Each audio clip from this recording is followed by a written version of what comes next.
qui dégaine et l'autre qui répond dans la foulée. Inter-Barça. Pourquoi c'était la confrontation du siècle? Alors, je ne veux pas vous casser votre petit effet. Vous n'y allez pas un chouïa un peu fort, Adrien? Vous, Greg, moi, et puis tous ceux qui rigolent autour de ce plateau, 23h42, au moment où Marcignac siffle la fin de la rencontre, étaient tous estomaqués. Les voy a pedir que primero que nada nos tomemos 5 segundos para pararnos a aplaudir esto que acabamos de ver, porque lo amerita el fútbol. Adesso la più bella partita che si sia mai disputata tra le sue mura, una delle partite più belle della storia della Champions League. You don't sleep, by the way. I don't know if they're going to sleep tonight. First and foremost, even when you win, you don't sleep because you're too excited. But when you lose... J'ai vu tout ce qu'il y a de plus beau dans le sport que j'aime et que je pratique depuis l'âge de mes 5 ans. Il y a tout eu dans ce match. Tout ce qu'on aime, on l'a eu, là, comme ça, en Mondovision. A mí el fútbol me gusta, no me importa el devenir de los equipos. Yo no gritaría un gol que no fuera de River con esa vehemencia. Cuando vas a ver una peli, te emocionás aunque sea creíble. Alors, la presse aussi, c'est beau, c'est exalté ce matin. Des unes magnifiques, des unes collector, à commencer évidemment par les pages roses de la Gazzetta dello Sport. Le titre Inter Mythica, l'Inter mythique. Le Mundo Deportivo, c'est une une plus tragique, mais peut-être que ça la rend plus belle aussi, puisque c'est un quotidien catalan qui titre un adieu épique avec une belle photo de Lamine Yamal. Et il restait 2 minutes pour As, et puis même direction artistique pour Marca, mais pas exactement le même chronomètre qui dit il restait 1 minute. Magnifique une également. Alors, le scénario était fou, c'est peut-être pour ça aussi qu'on a... 2-0, puis 2-3, puis derrière victoire 4-3. C'est vrai qu'il y avait eu 3-3 en plus au match aller. Même Hitchcock n'avait pas imaginé un tel scénario. Point de vue italien du déroulé de cette rencontre. Ancora Rafinha, gol. 3-2. Butta fuori dalla Champions League dopo che il primo tempo era finito 0. Guarda cosa fa Barella, ragazzi. Dumfries dalla destra, cross, Frattesi! No!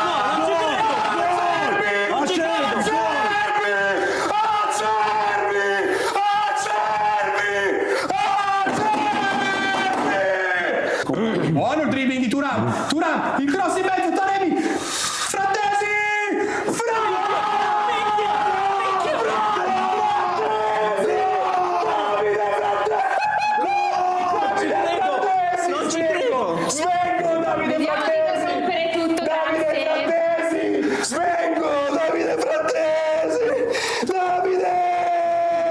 Ça, c'est la version caliente, puis il y avait aussi la version climatisée, direction la Catalogne. Ah là là. No, no, también sin pasar, ¿eh? Tranquilo. El balón para Dumfries. Mira, gol del Inter. No hay falta de Dumfries. Gol del Inter. Empata el Inter de Milán. Empata el Inter de Milán a Cervi. Alors même ceux qui n'étaient ni pour l'un ni pour l'autre ont vibré. Moi aussi, j'ai crié devant ma télé, je suis ni pour l'Inter ni pour le Barça, mais j'étais comme un fou et c'était la même chose du côté de CBS aux États-Unis, la chaîne où travaille un certain Thierry Henry. Yes.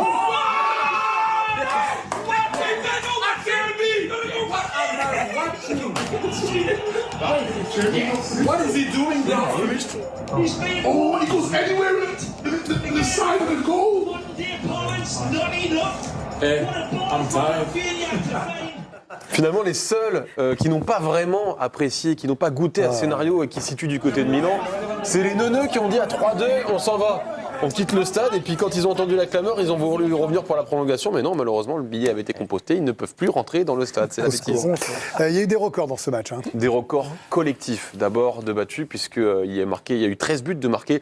C'est un record dans une double confrontation en demi-finale de Ligue des Champions avec le match entre Liverpool et la Roma. Les deux équipes qui ont inscrit 3 buts à l'aller comme au retour dans une demi-finale. C'est la première fois que ça arrive dans l'histoire de la Ligue des Champions. Des records individuels également. Dumfries qui est devenu le premier joueur non attaquant impliqué sur 5 buts en demi-finale de Ligue des Champions. Rafinha également impliqué sur 22 buts en Ligue des Champions cette saison. C'est le record de CR7 qui est égalé avec sa prestation. Et il y a même eu des records financiers puisque 14 millions d'euros ont été générés par cette rencontre en Italie. Et bien jamais en Italie évidemment, dans ce pays-là, autant d'argent avait été généré par un match de football. Alors pour un grand match, il faut aussi, Adrien Coop, des héros. La politesse voudrait qu'on commence par qui? Par le plus jeune, évidemment, Lamine Yamal, qui a choqué tout le monde, y compris les pro-madrilènes del Chiringuito. No sé si esto, seguramente el Balón de Oro, lo que influye es que uno llegue a la final y que la gane. no hay nadie ahora mismo mejor que Lamine Yamal. No hay nadie en el mundo mejor que Lamine Yamal. Nadie mejor que él. Y no le van a quitar el Balón de Oro, ¿eh? No se lo van a quitar.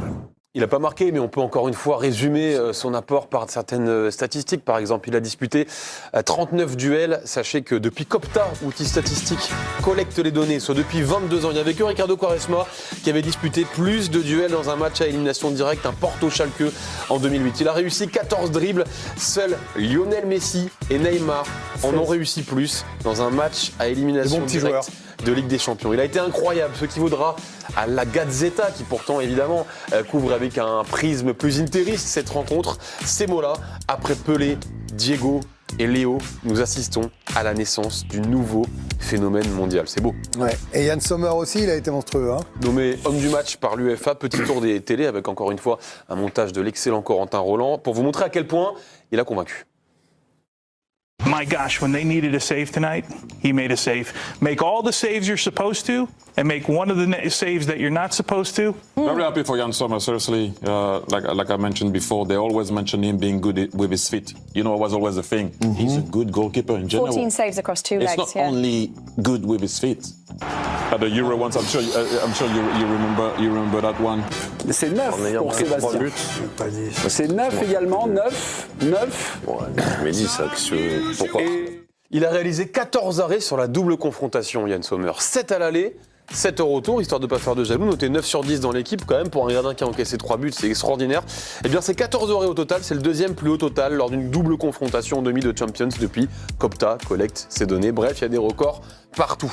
Et puis encore un héros, le buteur du 4e but, hein, Fratesi. C'est parfait pour clore cette chronique. La déclaration qu'il a fait évidemment après sa joie extatique sur le grillage de San Siro, de Giuseppe Meazza, pardon. Oui. J'ai tellement crié après le but que ma tête tournait et que je voyais tout en noir. J'ai eu de la chance de terminer le match parce que ma tête tournait. Ben moi, ma tête, elle tourne encore ce matin parce que j'ai conscience qu'on a assisté au match du siècle. Merci Adrien Courouble pour ce pourquoi. Nabil, vous voulez pas applaudir Adrien ? Vous voulez pas applaudir Adrien ? Vous avez un doute sur le match du siècle ? Ouais, mais je vous le dirai après. Non, maintenant. Benoît. Non, je préfère garder le silence. Non, Benoît, tu voulais pas préciser un truc sur l'arbitre, qu'il n'en a pas parlé, c'est pour ça.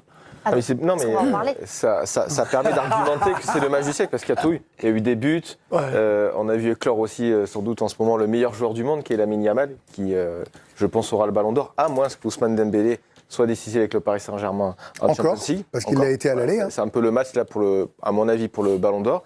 Et puis, effectivement, il y a eu l'arbitre qui était en dedans hier soir et qui n'a pas sifflé. Pourquoi en dedans ? Vous aimez le Barça, hein ?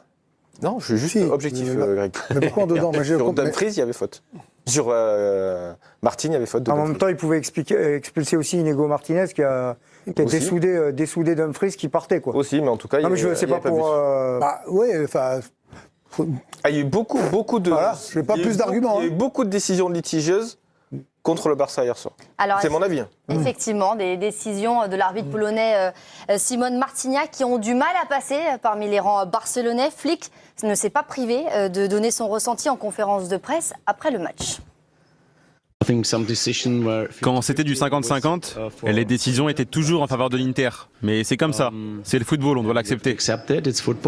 Le milieu de terrain barcelonais Pedri, lui, s'est montré un peu plus offensif, très en colère. Pedri, ce n'est pas la première fois que ça se produit avec cet arbitre et je pense que l'UEFA devrait se pencher sur la question. Il y a des choses que je ne comprends pas et qui sont difficiles à expliquer. Pedri qui estime notamment que l'Inter n'aurait pas dû finir la rencontre à 11 après une faute de Mkhitaryan sur Lamine Yamal. Autre ressenti, les propos de Arsène Wenger, l'ancien entraîneur d'Arsenal, qui a estimé que Pau Cubarsí n'avait pas fait de faute sur l'attaquant de l'Inter, Lautaro Martinez. Je suis totalement opposé à ce genre de pénalty et je suis contre l'utilisation de ralenti à vitesse normale. C'est un excellent tacle et il est le premier sur le ballon. Pourquoi le touche-t-il ? Regardez ce que Lautaro Martinez a fait. Il se penche vers lui, il cherche le pénalty, il sait qu'il ne va pas marquer là. Pour Wenger, il n'y a pas pénalty. Vraiment, ça me paraît ouf de dire ça. Objectif, il y a absolument... Pénalty. Il y a pénalty, bien sûr. Qu'à vitesse réelle, ils disent ça, c'est vrai. Quand on regarde le ralenti, le ballon est bougé parce qu'il lui tape le pied. Puis après, mais c'est le jeu. Non, mais c'est marrant parce que parce que Barcelone, à la remontada, il râlait pas après l'arbitre. C'est la première fois qu'Arsène, tout d'un coup, redevient entraîneur. Parce que d'habitude, il était toujours... Franchement... Non, mais il était toujours tout pour l'UEFA. d'un club. Non, mais je comprends la déception. C'est pas l'équipe qui a été la plus malheureuse sur les 25 dernières années, le Barça, je veux dire. Je comprends la déception. Comme le Real avant, je veux dire, à un moment, ça suffit, quoi. Mais bien sûr que je peux le dire. D'abord, je peux le dire, mais je le dis même. Franchement, je vais vous le dire. Franchement, mais des matchs qu'ils ont gagnés avec de l'arbitrage favorable, j'en ai vu 1000. Mais je dis pas qu'une erreur compense une erreur. Je dis qu'hier, il n'y a pas vol. J'ai le droit quand il y ait des débats, c'est pas un vol, quoi. Je dis juste qu'il y a eu des situations litigieuses qui ont été contre le Barça. Dites-moi, expliquez-moi comment Di Marco sort du match, il a mis des brins tout le match à Lamine Yamal, il n'a pas eu un carton jaune. Mais c'est des faits, Greg, non, mais Bastoni, il le prend à la 80e. Non, mais attendez, les gars, il y a une équipe qui défend forcément, mais un peu plus d'impact athlétique qu'une autre. Après, je pense que ça ils sortent grandis de ce match. Franchement, c'est pas l'arbitre qui nous fait le 4-3, quoi. Même s'ils sont éliminés. Je suis d'accord avec vous, je vous dis juste qu'il y a eu des situations litigieuses contre le Barça, c'est tout. Après, l'Inter mérite largement sa victoire, il n'y a aucun souci. Même s'ils sont éliminés, concrètement, ils sortent grandis, en fait, de ce match-là, le FC Barcelone. Et je pense qu'ils resteront grands en restant fair play. Et on a eu récemment leur adversaire de toujours, le Real, qui a été absolument ignoble dans son comportement. Et je pense que eux, à ce moment-là, également, ils en sont sortis grandis parce qu'ils ont joué au football, ils ont gagné. Là, ils ont joué au football, ils ont perdu. Pour moi, en tout cas, l'arbitrage, après, je peux entendre ce qui est dit, il n'a pas impacté clairement. Pour moi, c'est pas le fait. Mais moi, je veux bien parce que je vous signale quand même que M. Marcignac, il avait quand même empêché une relance en finale de Coupe du Monde quand Kingsley Coman part. Ils sont 3, on peut aller gagner la Coupe du Monde. Pardon, je dis on peut aller gagner la Coupe du Monde. Et là, hier, mais là, personne ne m'en parle. Hier, Barella, il part. Il peut aller marquer, ça siffle à mi-temps. Pardon, ça, vous m'en parlez pas. La seule différence, c'est que ça n'amène pas un but derrière, Greg. Mais ça peut amener un but. L'action dont vous parlez, l'arbitre, il regarde pas le jeu. Il a déjà tourné son dos. Parce qu'il est déjà en train de siffler, il annonce le machin. C'est une erreur, erreur sur erreur. Mais bon, franchement, il y a eu un 4-3, on fait 10 minutes sur l'arbitre, là. Oui, mais bon, il n'a pas été bon. Moi, je trouvais, alors ni pour ni contre, mais je trouve qu'il n'a pas été bon. Je trouve qu'il n'a pas été tranquille dans ce match-là. Il n'a pas été serein, l'arbitre, c'est tout. Moi, je l'ai pas trouvé. Mais sur le jeu, mais bon, je vous ai entendu, on a un peu joué le jeu là, tout ça super. Mais à côté de ça, le jeu là, le match. Mais voilà, c'est ça qui est le plus beau. C'est ça qui nous a fait amener des sensations. Vous êtes levé hier quand il y a eu des buts complet. Je me suis levé, j'ai été triste parce que là, j'avoue que je suis pro Barça, pardon. Pro Barça. Non, ça c'est compliqué. Mais là, j'étais triste à l'égalisation. J'étais triste. Je comprenais pas. J'en voulais à toute la défense parce que pour moi, ils ont mal défendu. Mais on a vécu un match absolument grandissime, sublissime. Un aller-retour. C'était génial. Une confrontation. Mais même, tu te rends compte, il y a des moments, même toi, t'es au plus bas du plus bas quand ils sont. Alors, quand t'es supporter du Barça, quand ils sont menés 2-0, ils reviennent en 9 minutes. Ouais, mais comme à c'est génial. Ils mènent. Mais comme tu l'as dit, quoi. Mais on a vécu un truc. Tu te rends compte. C'est pour ça qu'on se retrouve tous les soirs, qu'on parle foot, qu'on s'engueule un peu, mais c'est pas bien grave. Mais depuis le début d'année 2025, franchement, en Coupe d'Europe, on est gâtés parce que, alors vous savez, dans le journal de l'équipe, on note les matchs avec les étoiles, 5 étoiles, 6 étoiles. Alors le match hier, ils ont été radins, je suis désolé. De 5 étoiles. Très radin hier. Il y a eu 2 6 étoiles finalement en 2025, le PSG City et le Manchester United de Lyon. On peut prendre cela de manière très positive en se disant, mais on est gâtés en Coupe d'Europe cette saison, la démarche de l'Équipe. Toutes les semaines. Ça vaut 7 étoiles. Facile, tranquille. Hier, les copains du journal, on en a plein qui viennent, on les adore. C'est pas une question de faire une guerre intra-équipe. Mais là, 5 étoiles, vous êtes des énormes radins. Là, vous êtes des énormes radins. Des radinos, là. Là, vous êtes des radini, même en idée. Là, vraiment, non. C'est non, ça. On est passé par tous les états. Ah ouais. Clairement, le scénario, il était exceptionnel. Même des gens qui ne supportaient pas ni le Barça ni l'Inter, tout le monde s'est. Mais moi, j'étais totalement neutre. J'étais comme un fou devant ma télé. Parce qu'en fait, on a vu du vrai football, on a vu des buts, on a vu Yamal qui nous a enchanté. Qui nous a enchanté. Enchanté. Il n'y a pas d'autre mot.